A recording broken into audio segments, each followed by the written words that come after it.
Hello friends, my self MD Saif Ali MBBS student from Shri Krishna medical college and hospital.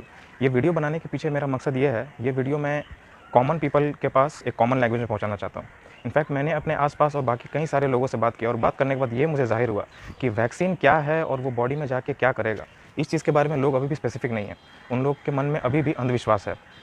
तो जैसे social media पे काफ़ी सारी चीज़ें शेयर की जाती हैं, जैसे immunogenic response, immune system, antibodies, passive immunization, active immunization, live attenuated, ये सारी चीज़ें एक आम आदमी के लिए कोई भी सेंस नहीं बनाती है।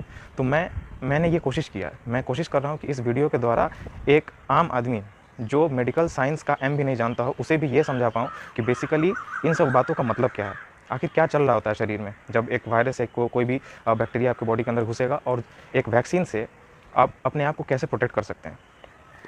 सबसे पहले मैं ये बताना चाहता हूँ कि इम्यून सिस्टम क्या होता है। इसको आसान शब्दों में समझते हैं, जैसे किसी भी जगह पे चोर को पकड़ने के लिए पुलिस स्टेशन का सिस्टम होता है, मरीजों को ठीक करने के लिए अस्पताल का सिस्टम होता है, सज़ा देने के लिए कोर्ट कचहरी का सिस्टम होता है, उसी तरीके से किसी भी टाइप की बीमारियों से लड़ने के लिए हमारे बॉडी के अंदर जो सिस्टम होता है उसे हम लोग बोलते हैं इम्यून सिस्टम। अब ये जानते हैं कि हमारा इम्यून सिस्टम किसी भी बीमारी से या किसी भी बैक्टीरिया, वायरस जो आपके बॉडी के अंदर घुसा, उससे वो लड़ता कैसे है। तो इस चीज़ में मैं कोई भी मेडिकल टर्म यूज़ नहीं करना चाहता हूँ, लेकिन मेडिकल टर्म यूज़ करके उसी के इक्विवेलेंट एक सिंपल और प्लेन भाषा में आपको मैं समझाना चाहता हूँ कि बेसिकली चल क्या रहा होता है। तो ऐसा करते हैं कि इस ताले को किसी भी बैक्टीरिया या वायरस की तरह समझ लीजिए। हर बैक्टीरिया और वायरस में दो पार्ट रहेंगे, एक पैथोजेनिक पार्ट जो कि आपके अंदर बीमारी पैदा करेगा, और एक इम्यूनोजेनिक पार्ट जिसके सहारे से हमारा बॉडी उससे निजात पाने का तरीका ढूंढेगा। तो इस ताले में आप ये ऊपर वाले पार्ट को पैथोजेनिक पार्ट समझ लीजिए, जिसके कारण आपके अंदर बीमारियां पैदा होती हैं, और नीचे वाले पार्ट को आप इम्यूनोजेनिक पार्ट समझ लीजिए, जिसके सहायता से हमारा बॉडी इस चीज़ से निजात कैसे पाना है उस चीज़ को पता लगाता है। अब अगर हमने किसी तरीके से ये पैथोजेनिक पार्ट को इससे अलग कर दिया, अब ये वायरस निहत्था हो चुका है, हम लोग के शरीर को ये नुकसान नहीं पहुँचा सकता है। तो ये होता कैसे है? अब इसको इस ताले से अलग करने के लिए हमें चाहिए चाबी। अब इसी चाबी को जो बॉडी बनाता है, इसी चाबी को हम लोग एंटीबॉडीज़ बोलते हैं। इस चाबी को आप एंटीबॉडीज़ के रूप में समझ लीजिए। अब क्या होगा कि जैसे ये एंटीबॉडी इसके अंदर घुसेगा, इसको हम लोग अलग कर देंगे। पैथोजेनिक पार्ट इस वायरस से जैसे ही अलग हुआ, अब आपके शरीर को इस वायरस से कोई भी परेशानी नहीं होगी। अब ये होता कैसे? हमारे इम्यून सिस्टम के पास ऐसी चाबियाँ बनाने के बहुत सारे तरीके होते हैं, वो लाखों करोड़ों चाबी बना सकता है। लेकिन एक अनजान ताला जब आपके बॉडी के अंदर घुसेगा, तो वो कौन से चाबी से खुलेगा ये आपके इम्यून सिस्टम को नहीं पता होता है। वो लाखों करोड़ों चाबियाँ बनाता है और वो देखता है कि इसमें से कौन सा चाबी इसमें फिट बैठ रहा है, जिससे हम इस पैथोजेनिक पार्ट यानी इस ताले को खोल सकते हैं। और इसी दौरान, इस सही चाबी को ढूंढने के दौरान जो प्रक्रिया चल रही होती है, उसी को हम लोग बोलते हैं इम्यून रिस्पांस, इस चाबी बनाने की प्रक्रिया को, जो कि एंटीबॉडीज़ है। और एक बार जब बहुत सारे ट्रायल लेने के बाद जब एक कारगर चाबी बन जाती है जिससे इस वायरस से निजात पाया जा सकता है, इस पैथोजेनिक पार्ट को हमारा बॉडी अलग करता है या डिस्ट्रॉय करता है। तो समझ गए कि एक शरीर किसी भी तरीके के फॉरेन सब्सटेंस यानी कि बाहर से आए हुए वस्तु को, चाहे वो बैक्टीरिया हो या वायरस, उससे कैसे लड़ता है ये समझ लिया। अब वैक्सीन लेने से आपको क्या फ़ायदा होगा, ठीक है? तो वैक्सीन के अंदर बेसिकली क्या होता है, मैं आसान शब्दों में आपको बताने की कोशिश करता हूँ। अब फिर से इसी वायरस का एग्जांपल लीजिए। होता क्या है कि हमको ये बताइए कि इस ताले की चाबी बनाने के लिए ये ज़रूरी है या नीचे वाला पार्ट? नीचे वाला पार्ट ज़रूरी है, और इस पार्ट के कारण आपके अंदर बीमारियां पैदा होती हैं। तो जब एक वैक्सीन को बनाया जाता है, तो वैक्सीन के अंदर जब किसी भी वायरस से रिलेटेड डिटेल या किसी भी वायरस को जब उसके अंदर डाला जाता है, तो क्या किया जाता है कि उसके अंदर के हर वो चीज़ जिससे वो बीमारी पैदा करता है, जैसे ये पैथोजेनिक पार्ट, इसको पूरी तरीके से निकाल दिया जाता है। बचता है सिर्फ नीचे वाला पार्ट, जिसकी सहायता से चाबियाँ बनाई जा सकती हैं। अब उस वैक्सीन के अंदर इसी को डाला जाता है। अब जैसे ही ये चीज़ आपके बॉडी के अंदर जाएगी, ये वायरस कंप्लीटली निहत्था है, वो आपके शरीर को कोई भी नुकसान नहीं पहुंचा सकता है। लेकिन जब ये चीज़ आपके बॉडी के अंदर घुसेगी, तो आपका बॉडी ठीक उसी तरीके से प्रतिक्रिया करेगा जिस तरीके से एक ओरिजिनल वायरस आपके बॉडी के अंदर घुसा हो, और वो चाबियाँ बनाना शुरू कर देगा। ऐसी चाबियाँ जिसे हम लोग एंटीबॉडीज़ बोलते हैं।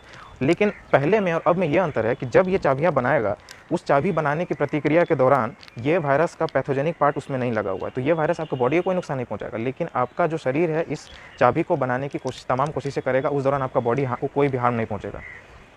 तो वैक्सीन यही काम करता है। और एक बार जब आपका शरीर ये चाबी बनाने में सफल हो गया है, अब उसके पास मेमोरी स्टोर हो गई है, उसको पता है, उसको याद हो गया है कि मैंने ये कौन सी चाबी बनाई थी जिससे ये वायरस का ताला खुला था, ठीक है?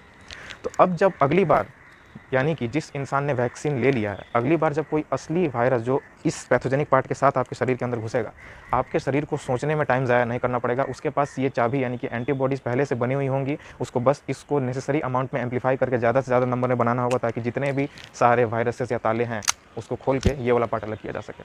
तो वैक्सीन यही काम करता है। इसलिए जल्द से जल्द सब लोग वैक्सीन लें, अंधविश्वास में ना रहें।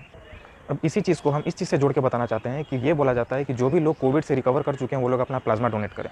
तो प्लाज्मा डोनेशन से क्या फ़ायदा है, मैं ये भी बताना चाहूँगा। ये जो चाबियाँ बनाई गई हैं, ये चाबियाँ आपके प्लाज़्मा में ही होती हैं।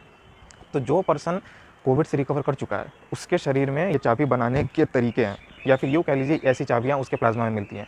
तो जो आदमी कोविड से लड़ रहा है, उसको जब आपका प्लाज़्मा दिया जाता है, so called Covid recovered patient का, तो उसके पास ऐसे हिंट्स मिलते हैं जिससे ऐसी चाबियाँ बनाई जा सकती हैं और वायरस से निजात पाया जा सकता है। तो प्लाज़्मा डोनेशन से ये फ़ायदा है। Please those who have recovered from Covid, please donate plasma. अगर आपके प्लाज़्मा से किसी की जान बच सकती है तो ये बड़ी बात है। बाकी कुछ इन्फॉर्मेशन जैसे वैक्सीन के कितने डोजेज़ लेने हैं, वैक्सीन के लिए रजिस्ट्रेशन कैसे करना है, पहला डोज़ लेने के बाद दूसरी डोज़ लेने में कितने कितने दिन का गैप होना चाहिए, मुझे मैं कब वैक्सीन ले सकता हूँ या नहीं ले सकता हूँ, इन सारी चीज़ों के बारे में पहले से काफ़ी सारे पोस्ट सर्कुलेट हो रहे हैं, जिन पे आपको तमाम जानकारियाँ मिल चुकी होंगी। लेकिन ये जो चीज़ें हैं, वैक्सीन क्या होता है, इम्यून सिस्टम क्या होता है, मुझे ऐसा लगा कि आम आदमी इसे समझने में असमर्थ है, इसलिए मेरा ये छोटा सा प्रयास था जिससे मैं आम आदमी तक पहुँचा पाऊँ इन्फॉर्मेशन बिना किसी मेडिकल टर्म को यूज़ किए।